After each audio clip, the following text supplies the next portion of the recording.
మరి ఈరోజు ఈ శోధన మన జీవితంలోనికి తీసుకొచ్చినప్పుడు లేదా సాతాను మనల్ని శోధించినప్పుడు మనము ఏం చేయాలి, ఎలా ఆ శోధన నుంచి బయటపడాలి, తప్పించుకోవాలి అనేది మనం చూస్తాం.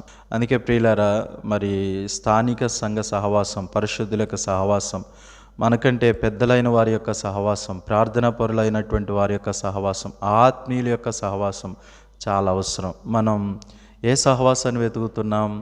దుష్టుల సహవాసమా, లేకపోతే లోకపరమైనటువంటి సహవాసమా?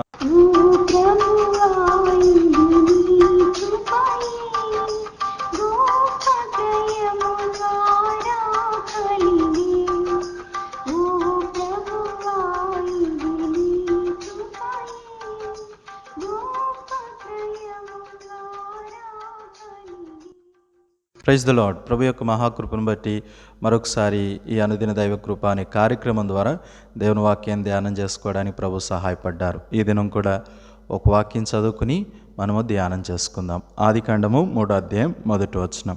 దేవుడైన యెహోవా చేసిన సమస్త భూజంతువులలో సర్పం యుక్తిగలదై ఉండెను. అది ఆ స్త్రీతో, ఇది నిజమా? ఈ తోట చెట్లలో దేని ఫలములనైనను మీరు తినకూడదని దేవుడు చెప్పినా అని అడిగాను. నిజమే ప్రియులరా, నిన్నటి దిన భాగంలో ఇక్కడ మనము 5 సంగతులు చూసాం. సాతాను ఏ రీతిగా మన మీదకి శోధన తీసుకొస్తాడు అనేది. మరి ఈరోజు ఈ శోధన మన జీవితంలోనికి తీసుకొచ్చినప్పుడు లేదా సాతాను మనల్ని శోధించినప్పుడు మనము ఏం చేయాలి, ఎలా ఆ శోధన నుంచి బయటపడాలి, తప్పించుకోవాలి అనేది మనం చూస్తాం. అయితే దానికంటే ముందు మరొక వాక్య భాగాన్ని చదువుకుందాం. కొరింథీయులకు రాసిన మొదటి పత్రిక 10వ అధ్యాయం 13వ వచనం. సాధారణంగా మనుషులకు కలుగు శోధన తప్ప మరి ఏది మీకు సంభవింపలేదు. దేవుడు నమ్మదగినవాడు, మీరు సహింపగలిగినంత కంటే ఎక్కువగా ఆయన మిమ్మల్ని శోధింపబడనీయుడు. అంతేకాదు, సహింపగలుగుటకు ఆయన శోధనతో కూడా తప్పించుకుని మార్గమును కలుగజేయను. శోధనలలో దేవుని యొక్క నమ్మకత్వాన్ని గురించి ఇక్కడ మనం చూస్తూ ఉన్నాం. సహించగలిగినంత కంటే ఎక్కువగా శోధన మనకు రానీయుడు. రెండవది, శోధనతో పాటు తప్పించుకునే మార్గాన్ని కూడా దేవుడు మనకి ఇస్తాడు అనే సంగతి వాక్యంలో నుంచి మనం చూస్తాం. కాబట్టి శోధించబడినప్పుడు ఈ మాట బాగా గుర్తుపెట్టుకుందాం. అయితే మనం శోధన నుంచి తప్పించుకోవడానికి మనం ఏం చేయాలి? మొట్టమొదటి సంగతి, దేవుని వాక్యమును చేతపట్టాలి. మత్తయి సువార్త 4వ అధ్యాయం 3వ వచనం. ఆ శోధకుడు ఆయన యొద్దకు వచ్చి, నువ్వు దేవుని కుమారుడు అయితే ఈ రాళ్ళు రొట్టెలగునట్లు ఆజ్ఞాపించమనెను. 4వ వచనం. అందుకు ఆయన, మనుషుడు రొట్టె వలన మాత్రం కాదు గాని దేవుని నోటి నుండి వచ్చు ప్రతి మాట వలన జీవించును అని వ్రాయబడి ఉన్నది అనెను. మొట్టమొదట మనము సాతాను యొక్క శోధనను దేవుని వాక్యమును చేతపట్టుట ద్వారా జయించవచ్చును. అందుకే మరి సర్వాంగ కవచమును ధరించుకున్నప్పుడు మనము వాక్యమని ఖడ్గాన్ని కూడా చేతపట్టుకోవాలని వాక్యాలు మనం చూస్తాం. కాబట్టి శోధించబడినప్పుడు మొట్టమొదటిగా దేవుని వాక్యమును చేతపట్టుకుని శోధనను జయించాలి. రెండవ సంగతి, మత్తయి సువార్త 6వ అధ్యాయం 13వ వచనం. మమ్మను శోధనలోనికి తేక దుష్టుడి నుంచి మమ్మను తప్పించుము. రెండవ మాట, ప్రార్థించాలి. శోధన నుంచి తప్పించబడాలని, దుష్టు నుంచి తప్పించబడాలని ప్రార్థన చేయాలి. అంతేకాదు, శోధనను జయించుటకు శక్తి కొరకు కూడా మనము ప్రార్థన చేయాలి. కాబట్టి రెండవది ప్రార్థన. మూడవ సంగతి సహవాసము, దేవుని పిల్లల యొక్క సహవాసం. దీని గురించిన మాటలు చాలా భాగాలు వాక్యాల్లో రాసున్నాయి. సహవాసం. అందుకే ఆది సంఘము మరి అపోస్తలులు 2:42 ప్రకారం మనం చూస్తే వారు సహవాసంలో ఎడతెగక కూడి వచ్చేవారు.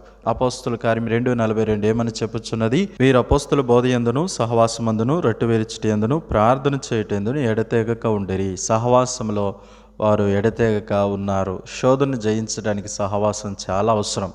అందుకే ప్రియులారా, మరి స్థానిక సంఘ సహవాసం, పరిశుద్ధుల యొక్క సహవాసం, మనకంటే పెద్దలైన వారి యొక్క సహవాసం, ప్రార్థనా పరులైనటువంటి వారి యొక్క సహవాసం, ఆత్మీయుల యొక్క సహవాసం చాలా అవసరం. మనం ఏ సహవాసాన్ని వెతుకుతున్నాం?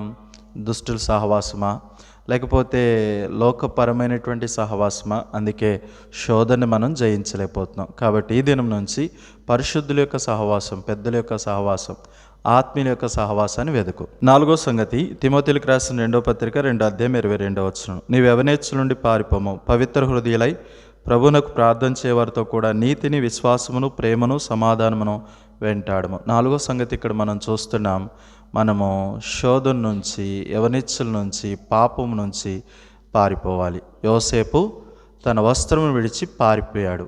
అది తనకెంతో జయాన్ని ఇచ్చింది. నిజముగా శోధించబడే స్థలం నుంచి, శోధించబడే వ్యక్తుల నుంచి మనం పారిపోలేనప్పుడు విడిచిపెట్టలేనప్పుడు శోధనని మనం జయించలేం. అందుకే పౌలు తిమోతికి ఒక గుడ్ అడ్వైజ్ ఇస్తున్నాడు, యవనేచ్చుల నుండి పారిపోం. దానితో పాటు నీవు పవిత్ర హృదయులై ప్రార్థన చేయవారితో కూడా ఏమేం వెంటాడమంటున్నాడు? నీతి, విశ్వాసము, ప్రేమ, సమాధానం. కాబట్టి 4వ సంగతి శోధన స్థలాన్ని, ఎవరి ద్వారా అయితే మనం శోధించబడుతున్నామో వారిని విడిచి మనము పారిపోవాలి, విడిచిపెట్టాలి. 5వ సంగతి, ఇది చాలా ప్రాముఖ్యమైనది.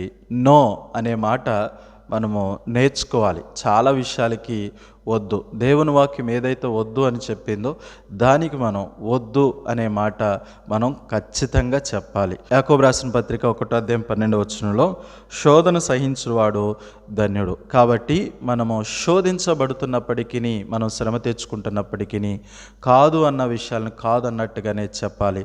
అప్పుడు దేవుని యొక్క బహుమానాలు మనకి ఉంటాయి. కాబట్టి ఒక 5 సంగతులు శోధన జయించడానికి మనం నేర్చుకున్నాం. మొదటిది దేవుని వాక్యము, రెండవది ప్రార్థన, మూడవది సహవాసము, నాలుగవది శోధనను, స్థలాన్ని కానీ, వ్యక్తిని కానీ, పరిస్థితులు కానీ మనం విడిచి పారిపోవాలి. 5వ సంగతి నో, కాదు అనే మాటలో మనం ఖచ్చితంగా చెప్పాలి. ఈ రీతిగా సాతాను మన మీద ప్రయోగించిన అస్త్రాలు లేదా శోధనను మనము జయించగలం. అట్టి కృపా దేవుడు మనందరికీ ఇచ్చినట్లుగా సిద్ధపడదాం. ప్రభు సహాయం చేయనుగాక. ప్రార్థన చేసుకుందాం.